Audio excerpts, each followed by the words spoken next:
അതും ഇവിടെ വന്ന് അമ്മയുടെ അടുത്ത് വന്ന് സങ്കടപ്പെട്ട് ഹോസ്പിറ്റലിൽ ചെന്നപ്പോഴത്തേക്ക് ഓപ്പറേഷൻ വരെ ഫിക്സ് ചെയ്ത് ഇനി വന്ന് ഓപ്പറേഷത്തിൻ്റെ അന്ന് എനിക്ക് ഇവിടെ കലശ വരുന്നു. പിന്നെ ഓപ്പറേഷത്തിന് അന്ന് പോവാതെ ഇവിടെ കലശത്തിന് വന്നു. അതിൽ വന്ന് പങ്കെടുത്ത് ആ മുഴയും എനിക്ക് അതോടെ മാറി. എല്ലാം കൊണ്ട് ഈ അമ്മ എനിക്കൊരു പുതിയൊരു ജീവിതമാണ് തന്നിരിക്കുന്നത്. അതെനിക്ക് സന്തോഷമേ ഉള്ളൂ.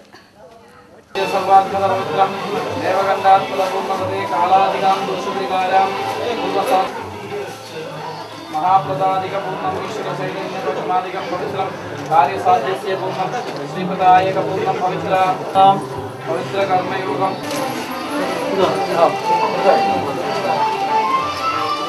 സർവരക്ഷിത പവിത്രം പൂർണ്ണസ്യം സാധ്യാം പൂർണ്ണകാര്യാധികം സർവശുദ്ധപൂർണ്ണം സർവപ്രസാദികം വഞ്ചിതപൂർണ്ണം സാധ്യാധികം ശ്രീപദായ കുടുംബത്തിലെ സർവദുഃഖങ്ങളും ദുരിതങ്ങളും രോഗവിമുക്തമാക്കി ശ്രീഭദ്രകാളിയാൽ പൂർണ്ണമാക്കി അനുഗ്രഹിക്കുവാൻ ഞങ്ങൾ സ്വമനസാൽ സമർപ്പിക്കുന്നു.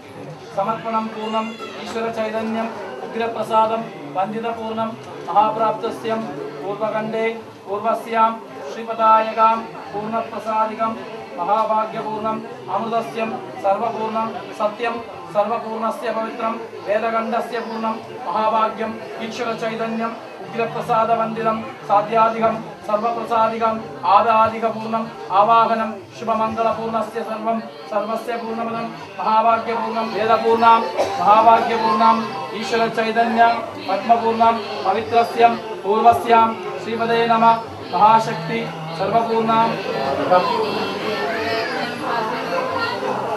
സർവരക്ഷിത പവിത്രപൂർണ്ണം മഹാഭാഗ്യപൂർണ്ണം ഈശ്വരാധികാം ചൈതന്യം പത്മപ്രസാദികം പവിത്രസ്യ പൂർണ്ണം ഓം ആവാഹനപൂർണ്ണം അവസ്യം ശ്രീപത്മാധികാം പവിത്രസ്യ പൂർണ്ണം പ്രഭാധികാം ശ്രീകാളി വ്യാസാദ്യാധികപൂർണ്ണം ആവാഹനം അവസ്യ പൂർണ്ണപദേ നമഃ നാരായണ്യപൂർണ്ണസ്യം സർവകാര്യാം ദേവീ നമഃ ശ്രീപഞ്ചപൂർണ്ണസ്യം സർവകാര്യാം.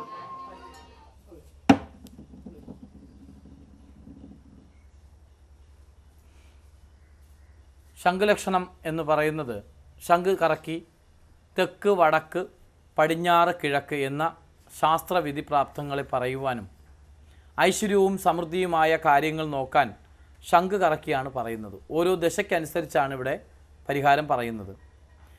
ദേവിയുടെ ചൈതന്യത്തെപ്പറ്റി എടുത്തു പറയുകയും അപ്രകാരം ഇവിടെ ഓരോ വ്യക്തികളുടെയും പൂർണ്ണമായ പ്രശ്നത്തിന് പരിഹാരം കാണിച്ചു കൊടുക്കും.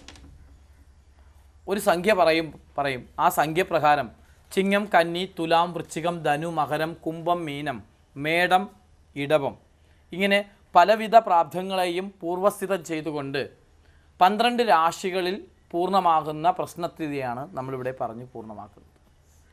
ഇവിടെ വരുന്ന ഭക്തജനങ്ങൾക്ക് ജാതക വിധിപ്രകാരമുള്ള ദോഷങ്ങളും കുടുംബ പ്രശ്നങ്ങളും ദേവപ്രശ്നം വരെയും ദേവിയുടെ മുമ്പിലിരുന്ന് പരിപൂർണമായ പരിഹാരം പറഞ്ഞു കൊടുക്കുന്നുണ്ട്.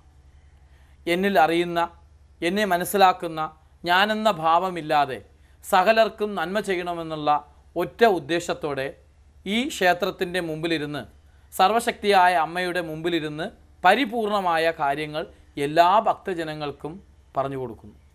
ഇവിടെ ക്ഷേത്രാങ്കണത്തിലേക്ക് വരുന്ന ഓരോ ദോഷ സാന്നിധ്യമായി വരുന്നവർക്കും പരിഹാരം പറഞ്ഞ് അപ്രകാരം പരിഹാര പൂജകളും തിലകാഹോമം പൃഥുദർശനാധികം പൃഥുദോഷം പരിഹാരദോഷം ഇങ്ങനെ പല തരത്തിലുള്ള പൂജകൾ ചെയ്ത് പരിഹരിച്ചു കൊടുക്കുകയാണ് ഇവിടെ ചെയ്യുന്നത്. ഇവിടെ ഇരുന്നാണ് ഞാൻ പ്രശ്നപ്രാപ്തം പറയുന്നത്. സർവശക്തി സ്വരൂപിണിയായ അമ്മയുടെ മുമ്പിലിരുന്ന് ഒരു നാവിൽ പോലും കളങ്കം പ്രാപ്തമാവാതെ ഏതൊരു വിഷയത്തെയും മോഹിതമില്ലാതെ സർവാധികയായ അമ്മയോട് ചോദിച്ചുകൊണ്ട് അമ്മ പറയുന്നതിന് മറുപടി പറയുകയാണ് ചെയ്യുന്നത്.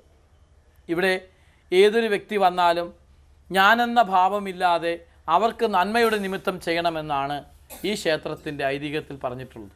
അപ്രകാരം ഞാനും അത് അക്ഷരം പ്രതി അനുസരിച്ച് ഈ ക്ഷേത്രത്തിൻ്റെ വികസനത്തിന് വേണ്ടിയും ഈ ക്ഷേത്രത്തിൻ്റെ ഉയർച്ചയ്ക്ക് വേണ്ടിയും പരിശ്രമിക്കുകയാണ്. പ്രശ്നപരിഹാരം പറയുന്നത് അമ്മയുടെ മുമ്പിലിരുന്നാണ് പറയുന്നത്. പ്രശ്നം പരിഹരിച്ച് പരിപൂർണമാക്കി കൊടുക്കലാണ് ഏറ്റവും പ്രാധാന്യമായി ഇവിടെ ചെയ്തു കൊടുക്കുന്നത്. എല്ലാവർക്കും അത് തൃപ്തിയിലുമാണ്. സകല അഭിഷ്ടദോഷ പരിഹാരങ്ങളും ജാതക വിധിപ്രകാരം കാളസർപ്പദോഷം വരെ